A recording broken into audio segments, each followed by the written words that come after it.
할렐루야. 아름다운 찬양입니다. 교회 모든 부서들이 코로나 바이러스로 인해서 50% 이하로 모임, 50%가 안 모이는데 우리 찬양대만 한 70%, 80% 코로나 전에 비해서 그 정도 수준이니까 그래도 우리 찬양대가 굉장히 깨어있는 사람들이구나 라는 생각을 하게 되는 것입니다.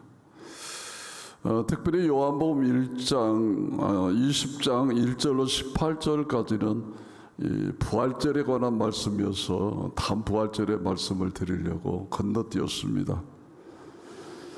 그래서 오늘 우리에게 주시는 하나님의 말씀은 요한복음 19장 20장 19절로 23절 말씀으로 부활하신 주님께서 제자들을 찾아가시는 장면입니다. 여러분이 만일 예수님이시라면 부활하신 다음에 누굴 찾아가겠습니까? 저라면 본디오 빌라도를 찾아갈 것 같아요. 그리고 대제사장이나 공회 의원들을 찾아갈 것 같아요. 그들 앞에 봐라 짠 하고 나타나면 얼마나 깜짝 놀래 불겠습니까? 그런데 우리 주님이 그러시지 않고 누구를 찾아갔어요? 제자들을 찾아가신 겁니다. 주님은 두려움에 떨고 있는 제자들을 찾아가서 평강을 주시며 사명을 주십니다. 주님이 제자들을 찾아오셨다는 것이 참 은혜가 되는데 마태복음 28장을 보시면 더 은혜가 됩니다. 마태는 요한이 얘기하지 않는 또 한 가지 사건을 더 알려줍니다. 우리는 막달라 마리아가 천사를 만난 것에 관한 이야기를 잘 알고 있습니다. 그런데 천사를 통하여 이런 말씀을 주십니다. 마태복음 28장 6절로 7절을 보시면은 그가 여기 계시지 않고 그가 말씀하신 대로 살아나셨느니라. 와서 그가 누우셨던 곳을 보라. 또 빨리 가서 그의 제자들에게 이르되 그가 죽은 자 가운데서 살아나셨고 너희보다 먼저 갈릴리로 가시나니 거기서 너희가 배우리라 하라. 보라 내가 너희에게 일렀느니라 하거늘 이라고 기록이 됩니다. 자, 천사를 통해서 하나님께서 주신 말씀은 예수님께서 어디로 가신다고 하셨죠? 갈릴리로 가신다고 그랬어. 갈릴리에서 제자들을 만나시겠다고 약속하신 겁니다. 만나기로 약속한 장소는 갈릴리인데 제자들이 갈릴리로 갔습니까? 안 갔습니까? 안 갔습니다, 여러분. 지금 유대인들이 두려워서 오늘 본문을 보면은 유대인들을 두려워요. 모인 곳에 문을 꽁꽁 닫고 숨어 있습니다. 갈릴리로 가야 예수님을 만날 수 있는데 안 가고 숨어 있습니다. 그런데 참 은혜가 되는 것은 주님이 그들에게 직접 찾아오셨다는 것입니다. 마리아에게 사모함이 있어서 사모함이 있는 마리아를 먼저 만나 주셨다고 했습니다. 그런데 가만히 보니까 사모함이 없는 자들도 믿음이 없는 자들도 외면하지 않으시고 주님께서 찾아오시는 분. 다음 주에 우리가 나누겠지만 의심많은 도마도 주님이 찾아오십니다. 오늘 이 시간 예수님께서 저와 여러분의 마음에 찾아오시는 은혜가 있기를 축원합니다. 더 큰 은혜가 되는 것은 제자들의 문을 꽁꽁 걸어 잠그고 숨어 있었다는 것입니다. 그런데 그 안에 주님께서 들어가셨습니다. 우리 중에 이 자리에 나와서 있지만 혹시 마음의 문을 꽁꽁 걸어 잠그신 분이 계십니까? 주님은 그 마음속으로도 찾아가실 줄로 믿습니다. 찾아오시는 주님이십니다. 그 주님이 여러분 마음에도 찾아가시기를 원합니다. 우리 주님이 제자들을 찾아오셔서 4가지 말씀을 주십니다. 4가지 아주 중요한 것이죠. 첫째는 너에게 평강이 있을지어다. 평안을 너에게 준다. 두 번째는 아버지께서 나를 보내신 것 같이 나도 너희를 보낸다. 세 번째는 성령을 받아라. 네 번째, 너희가 누구의 죄든지 사하면 사여질 것이요 누구의 죄든지 그대로 두면 그대로 있으리라. 이 말은 용서하라는 말씀. 용서. 너희가 누구의 죄든지 용서하면 용서받지만 용서 안 하면 용서받지 못하니까, 그러니까 용서하라는 말씀입니다. 주님이 4가지 명령을 주셨습니다. 저는 이 4가지 명령 중에 가장 중요한 명령은 아버지께서 나를 보내신 것 같이 나도 너희를 보내노라. 나도 너희를 보내노라. 어디서 본 거 아니야? 오늘 말씀의 제목이 나도 너희를 보내노라. 자, 예수님께서 승천하실 때 마지막으로 주신 명령도 가서 제자 삼아라. 주님이 많은 말씀하셨지만 그 말씀을 딱 2가지로 정리하면 다음과 같습니다. 첫 번째, 오라. 수고하고 무거운 짐진 자들아 다 내게로 오라. 내가 너희를 편히 쉬게 하리라. 둘째는 가라. 가서 제자 삼아라. 세례 주고 제자 삼아라. 이 딱 2가지입니다, 여러분. 주님은 이렇게 우리를 파송하십니다. 오늘 말씀을 묵상하고 나니 이 말씀이 참 은혜가 되는데, 주님은 제자들을 찾아가실 수 있으신 분이십니다. 막힌 문도 뚫고 가실 수 있는 분입니다. 혼자서 다 일을 하실 수 있는 분입니다. 그런데 우리를 굳이 파송하시는 이유가 무엇입니까? 나와 함께 이 일을 하자, 그 말이 아니겠습니까? 가라는 말씀, 내가 너와 함께 가겠다는 말씀이 아니겠습니까? 주님이 우리들에게 초청장을 보내신 것입니다. 함께 가지 않을래? 저와 여러분이 초대에 응할 수 있기를 바랍니다. 예, 함께 가겠습니다. 제가 여기 있습니다. 라고 말하는 은혜가 있기를 바랍니다. 그런데 이 말을 들을 때 언제나 우리가 부담이 있습니다. 가라 그러면 나보다 아프리카를 가라고요? 그곳을? 그게 아닙니다. 누군가 이런 말을 했습니다. 그 마음속에 예수 그리스도가 없는 마음보다 성겨지라고. 그 마음속에 누가 없는 자? 예수 그리스도가 없는 자는 다 성겨지랍니다. 그 마음에 예수 그리스도가 없는 마음이 딴 것입니다. 여러분 직장에서 그 마음에 예수 그리스도 없는 사람이 얼마나 많은지 아십니까? 그들에게 복음을 들고 갔으면 되는 것입니다. 거기다가 선교에는 2가지 차원의 선교가 있답니다. 우리가 보통 생각하는 선교는 아프리카로, 러시아로, 또 필리핀으로, 또 베트남 다낭으로 이것이 선교라고 생각합니다. 우리가 물론 그걸 많이 이루겠습니다. 그런데 그것은 공간적 차원의 선교랍니다. 공간적 차원의 선교. 그런데 여러분, 선교에는 공간적 차원의 선교만 있는 것이 아니라 시간적 차원의 선교가 있습니다. 아무리 전 세계에 나가서 복음을 전해도 이 믿음이 세대에서 세대로 전달되지 않고 내 자녀 세대로 전달되지 않으면 그게 무슨 소용이 있겠습니까? 자, 이렇게 보면 부모된 저와 여러분은 다 시간적 차원의 선교사로 임명을 받은 사람이랍니다. 공간적 선교사로 나가지 못해도 내 자녀에게 복음을 전할 책임이 있단 말입니다. 이게 안 되면 선교가 안 되는 것입니다. 여러분, 영국이 18세기, 19세기에 세계 최대의 선교사 파송국이 미국보다도 훨씬 앞섰죠, 선교는. 그런데 지금 영국 기독교는 망했습니다. 예수 믿느냐 물어보면 많은 사람들이 믿는다고는 한데 국민의 총 3%같이 안 된답니다, 믿는 사람들이. 기독교 국가였던 영국이 망했다는 것은 죽었다는 것입니다. 왜 세계 최대 선교사 파송국가가 이렇게 기독교가 힘을 잃었느냐? 후대에 복음을 전하는 걸 실패했다는 것입니다. 후대 자식들에게. 여러분, 영국 교회에 특이한 것이 썬데이 스쿨이 없답니다. 썬데이 스쿨이 뭔 줄 아십니까? 주일학교, 교회학교. 우리나라 말은 우리는 얼마나 그걸 소중하게 여깁니까? 그런데 여러분, 코로나 바이러스로 인해서 썬데이 스쿨이 완전히 반쪽각 났습니다. 이건 큰 비상의 사건이 아닐 수가 없는 것이죠. 미국 교회와 영국 교회의 차이점이 바로 여기 있습니다. 미국 교회는 썬데이 스쿨이 있고 영국 교회는 썬데이 스쿨이 없고, 그런데 우리나라의 복음이 어디서 왔습니까?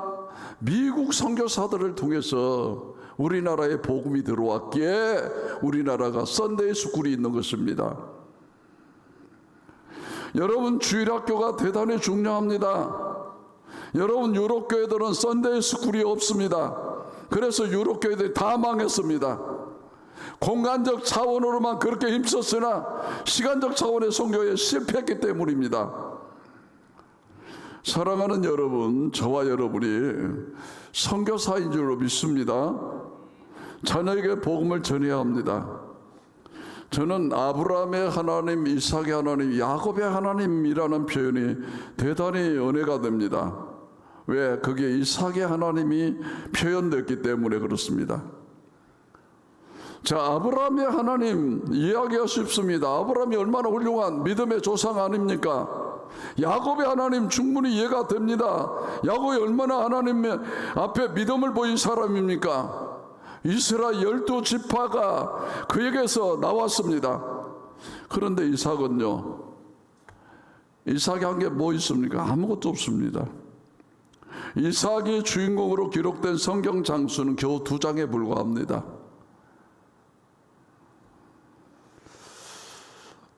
그런데 여러분, 이삭이 한 것이 딱 한 가지 있습니다.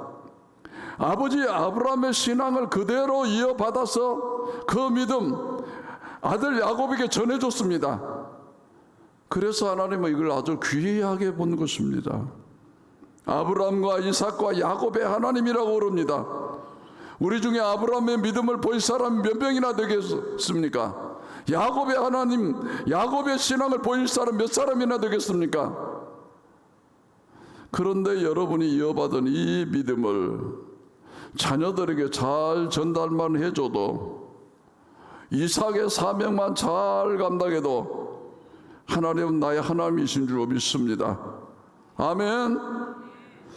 다시 본문으로 돌아와서 내가 너희를 보내노라, 이 파송의 명령이 제일 중요한데 이 말씀만 하시지 아니하고 주님이 3가지를 덧붙였습니다. 아까 4가지 말씀드렸죠? 그 중에 3가지 왜 덧붙였는가 묵상하다가 참 은혜가 되었습니다. 가만히 보니까 이 3가지가 없으면 선교가 안 됩니다. 첫 번째, 주님이 뭐라고 하셨냐면 평안을 너에게 주노라, 평강이 너에게 있을지어다라고 하셨어요. 가만히 생각해 보니까 평안함이 없으면 부활의 증인이 못 되겠더라고요. 잘 생각해 보세요. 내 속에 평강이 없는데, 내 속에 평안이 없는데 누구에게 예수를 전합니까? 여러분이 이 자리에 나오셨을 때 마음이 불안하고 평안이 없으면 은혜가 안 되는 것입니다. 목사인 저도 마음이 평안하지 않을 때는 설교하기가 그렇게 힘이 드는 것입니다. 정말 수고하고 무거운 짐진 표정으로, 피곤해지던 얼굴로, 나도 정말 죽겠다는 표정으로 예수 믿으세요, 그러면 행복해집니다. 그럴 수가 있겠습니까? 거짓말이죠, 거짓말. 내 안에 평강이 없는데, 평강이 없는 사람이 무슨 어디 가서 복음의 증인이 되겠습니까? 내 안에 평안이 없으면 나는 어디 가서도 복음의 증인이 될 수 없습니다. 내 안에 이 평안을 주시는 분은 하나님밖에 없습니다. 내가 하나님 안에 있는가, 내 안에 평안이 먼저 있는가 확인하시기를 원합니다. 자, 2번째, 주님이 말씀하셨습니다. 성령을 받아라, 성령을 받아라. 제자로서 이 세상에 나가서 부활의 증인이 되는데 성령의 도움이 없으면 안 된다는 것입니다.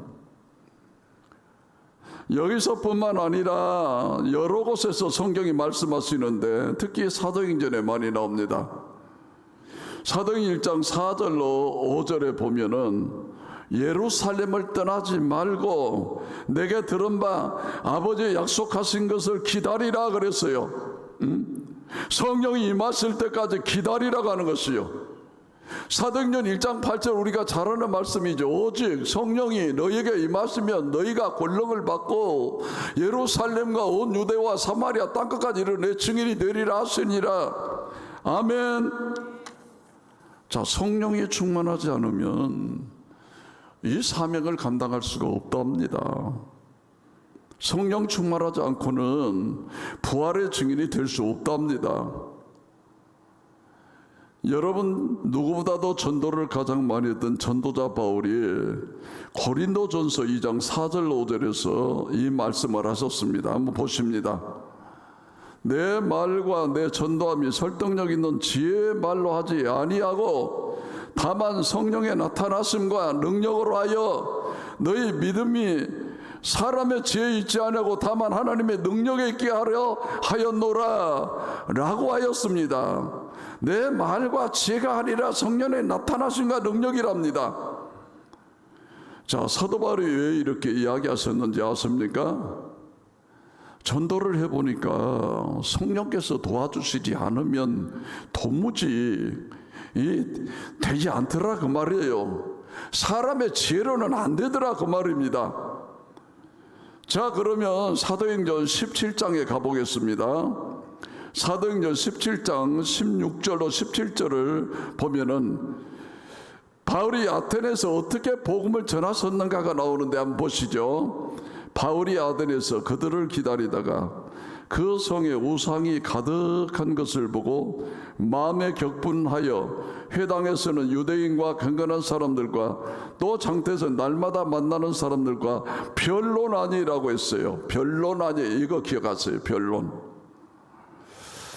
자, 그 다음에 18절입니다. 사도행전 17장 18절. 어떤 에피쿠로스와 스토아 학자들도 바울과 쟁론할세 뭐 했다고요? 쟁론했답니다. 이거 기억하시고, 아테네에서 사도 바울이 복음을 전하는데 어떻게 전했느냐? 변론함으로 전했습니다.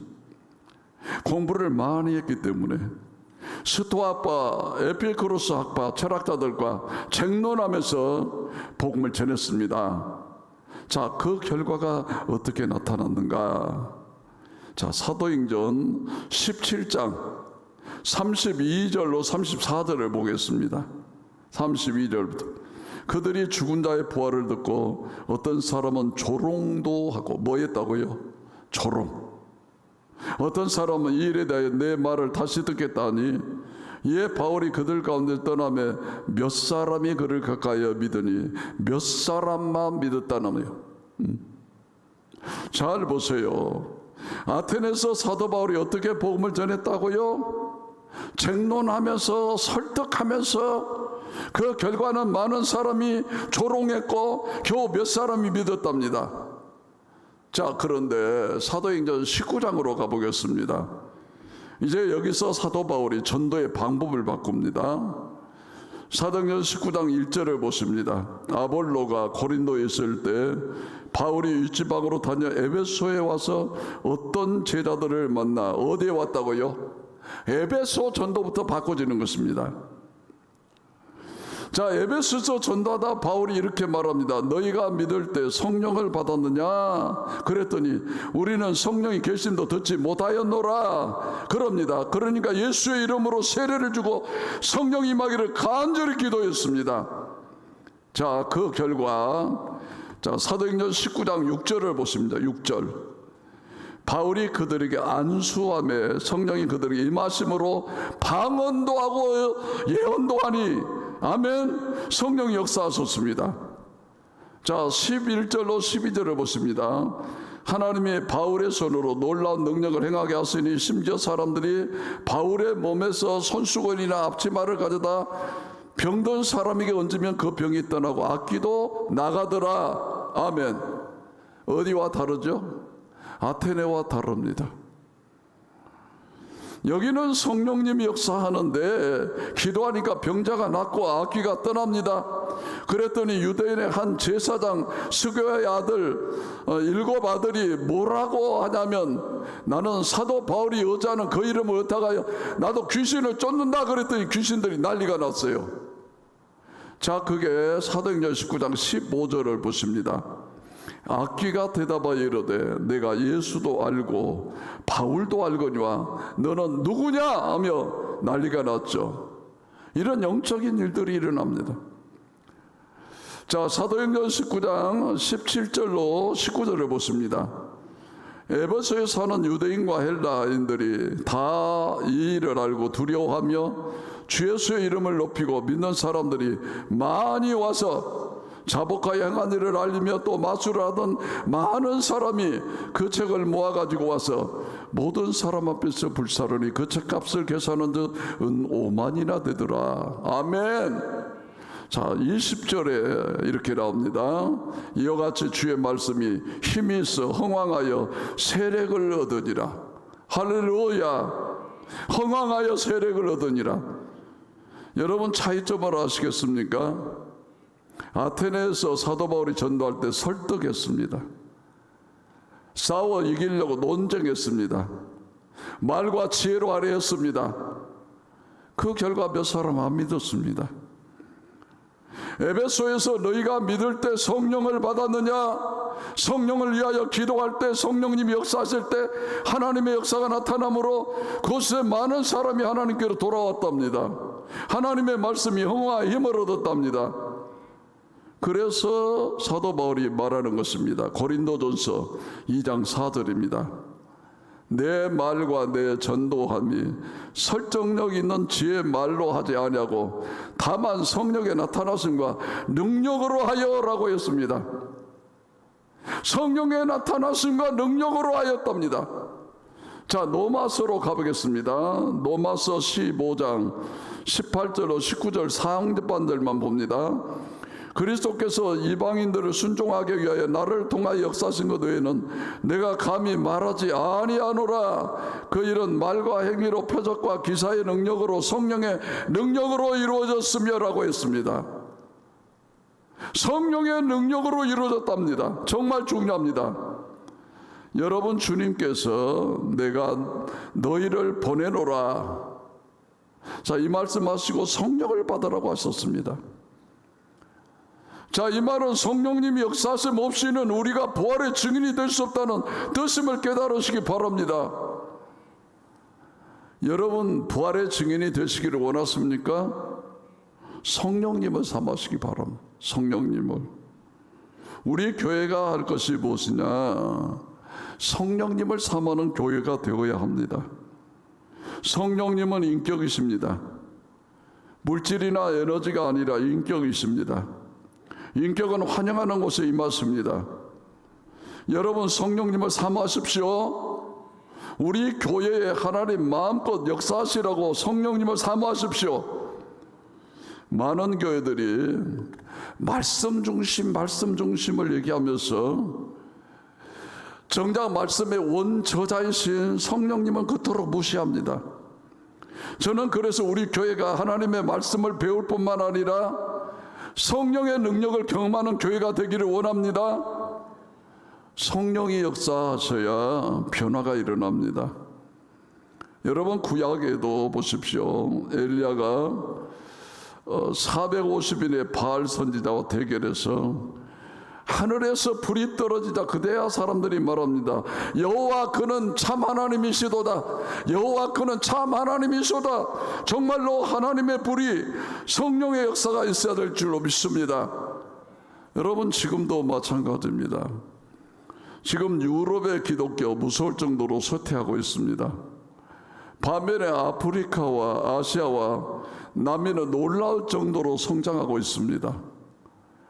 여러분, 제가 몇 년 전에 그 머나먼 남미 선교를 갔습니다. 브라질을 거쳐 볼리비아 그쪽으로 돌아보는데 교회들이 어마어마하게 있었어요. 거기에 유치원, 교회 유치원, 교회 학교들이 어마어마하고 성가들과 시커머니 앉았고 다 젊은 사람들 깜짝 놀랐습니다. 그리고는 돈도 없는 사람들이 큰 부지를 하나 예약해놓고 기도한다고 그 땅받기 기도를 하면서 목사님 이거 좀 도와주세요. 그래서 내가 좀 도와줬습니다. 여러분 그렇게 성장하고 있어요. 차이는 딱 하나, 성령의 역사가 있느냐 그렇지 않느냐의 문제입니다. 여러분 하버드 대학교에 하비 콕스라는 교수가 있습니다. 하비 콕스. 이분이 1965년도에 책을 썼어요. 뭔 책이냐? Secular City, 세속도시랍니다. 들어본 적 있을 거예요. 그 책의 내용을 한마디로 요약하면 앞으로 30년 안에 기독교 망한다는 말을 했습니다. 그러니까 1965년이니까 몇 년? 1995년 되면 다 기독교 망한다 그랬어요. 세속 물결이 들어와서 이미 세속 도시가 돼버렸기 때문에 미국 보니까 유럽 기독교 보니까 망하게 되어 있더랍니다. 이게 하비 콕스 이 책을 쓰고 유명한 사람이 되었고 베스트셀러였습니다. 그런데 정확히 30년 뒤인 1995년에 자기 입장을 180도로 바꾼 책을 썼는데 그 책의 제목이 뭐냐면 Fire from Heaven, 하늘에서 떨어진 불이라는 책인데 내가 틀렸다는 겁니다. 그 지난 30년간 아프리카 기독교, 아시아 기독교, 남미 기독교를 보니까 기독교가 놀라울 정도로 성장하고 있는데 그 중심에 뭐가 있느냐?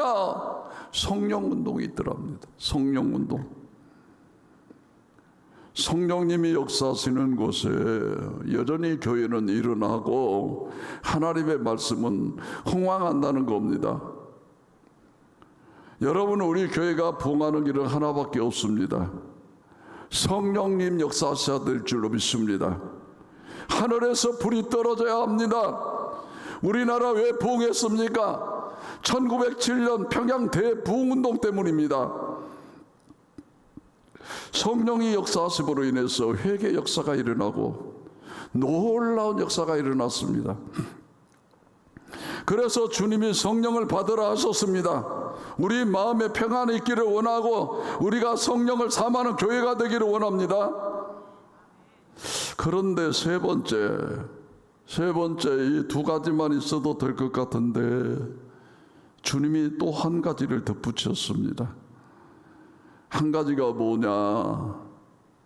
요한복음에 돌아와서 너희가 누구의 죄든지 용서하면 용서를 받지만 용서하지 않으면 그대로 두리라. 이 무슨 말이에요? 반드시 용서해야 된다는 말씀입니다. 이게 왜 중요하냐? 우리가 전도자가 되어야 되는데 우리끼리 불화가 있고 서운함이 있고 섭섭함이 있어요. 그러면 절대로 하나가 안 되는 것입니다. 쪼개지는 것입니다. 교회는 자꾸 파당짓고 자꾸 쪼개지고. 그러니까 내가 그 사람을 끝까지 용서하지 않고 나가면 복음을 전하면 어떻게 됩니까? 하나됨이 깨진 상태에서 복음을 전하면 어떻게 됩니까? 교회가 힘을 잃어버려요. 힘을. 지금 한국교회가 왜 욕을 먹습니까? 교회마다 분쟁이 있고 싸우고 우리가 하나님의 용서를 선포하면서 실제로 자기들끼리 용서하지 않기 때문 아닙니까? 여러분, 제 말이 맞습니까? 틀립니까? 맞잖아요. 그래서 주님이 너희가 평안이 있어야 하고 성령을 받아야 하고 용서해야 된답니다. 용서. 여러분, 우리 유치원 시절이나 초등학교 시절에 까만색 종이를 과학 시간에 돋보기를 통해서 태양의 빛을 받아갖고 색종이 태운 거 보셨죠? 한데 모아진 불빛은 불을 일으키고 태웁니다. 얼마나 은혜가 됩니까? 여러분, 우리가 서로 용서함으로 하나 되면 함께 모아진 비치기에 놀라운 역사가 일어날 줄로 믿습니다. 사탄이 그래서 사람들을 자꾸 분쟁하게 만듭니다. 서로 불화하게 만듭니다. 서로 섭섭하게 만듭니다. 서로 용서하지 못하게 만드는 것입니다. 나도 모르게 내가 누구를 향한 섭섭함이 있고 미움이 있고 용서하지 못한다면 사탄이 주는 마음을 깨달으시기 바랍니다. 여러분, 교회가 사단의 법이 되어서는 안 됩니다. 절대로.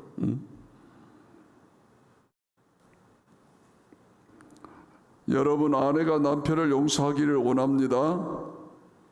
아내들이 가만히 계셔요. 다시 한번 물어요. 아내들이 남편을 용서하시기 바랍니다. 남편들이 아내를 용서하는 은혜가 있기를 바랍니다. 자식이 부모를 용서하기 원하고 부모가 자식을 용서하기 원합니다. 서로가 서로를 용서하기를 원합니다. 이게 주님이 파송하시면서 보낸 명령입니다. 왜? 이것이 없이는 안 되기 때문에. 오늘 말씀을 정리하겠습니다. 아버지께서 나를 보내신 것처럼 나도 너를 보내노라. 우리는 파송받은 자들입니다. 그런데 준비가 필요합니다. 내 마음이 먼저 평안함이 있는지, 그리스도의 평안함이 있는지 점검하시기 바랍니다. 없다면 주님 안에 평안이 없다면 주님 내 안에 평안이 없습니다. 세상이 줄 수 없고 알 수 없는 그 평안을 내게 주십시오.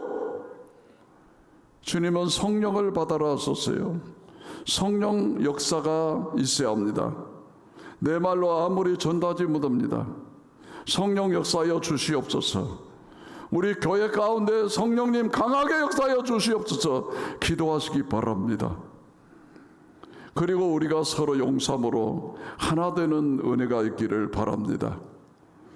이 시간 찬양 하나 부를 텐데 먼저 평안을 너에게 주노라. 주님이 주시는 선물입니다. 세상이 줄 수 없고 세상이 알 수 없는 평안을 주시라고 기도하시기 바랍니다. 자, 평안을 너에게 주노라. 세상이 줄 수 없는, 세상이 알 수도 없는 평안을 내게 주노라. 자, 이 찬양을 우리 함께 부르시겠습니다. 악보가 뜨고 가사가 뜹니다. 함께 하시기 바랍니다.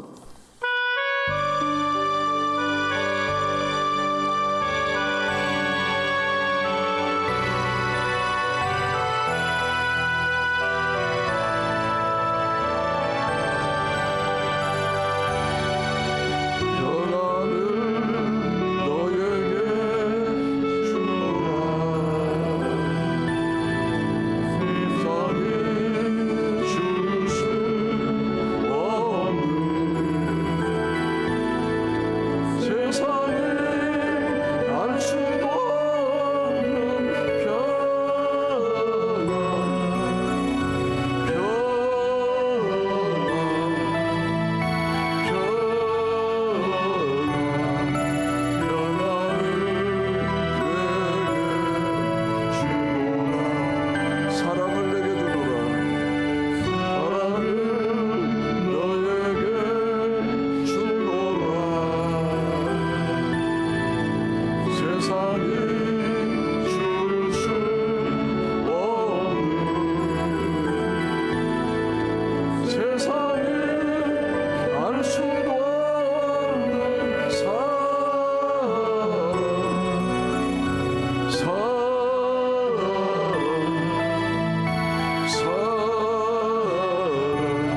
다 같이 조용히 눈을 감으시고 두 손을 가슴에 얹습니다. 주님 너무나 감사합니다. 주님께서 부탁하셨습니다. 평안을 너에게 주노라. 평안함이 없이 우리가 누구에게 복음을 전하겠습니까? 먼저 내 안에 그리스도의 평안을 구합니다. 세상에 줄 수도 없고 알 수도 없습니다. 내가 처한 상황이 어떻든 하늘을 바라봅니다. 주님 그리스도의 평안으로 덮어 주옵소서.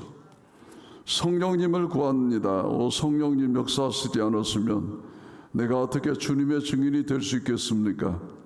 이 시간 부족한 종이 하나님의 말씀을 전했는데 우둔한 입술로 전했습니다. 성령님 역사하여 주시옵소서. 하나님 우리 가운데 마음이 다친 자가 있으면 성령님 친히 만져주시사 구원의 빛이 들어가게 하여 주시옵소서. 서로 용서하라고 하셨습니다. 분열하고 다투고 분쟁하면 복음이 전해질 수가 없습니다. 사탄이 배후에서 분열하려고 할 때 우리가 정말 하나됨을 힘써 지킴으로 놀라운 부활의 증인이 되는 은혜가 우리 가운데 있게 하여 주시옵소서. 예수님 이름으로 기도하옵나이다. 아멘. 나는 전능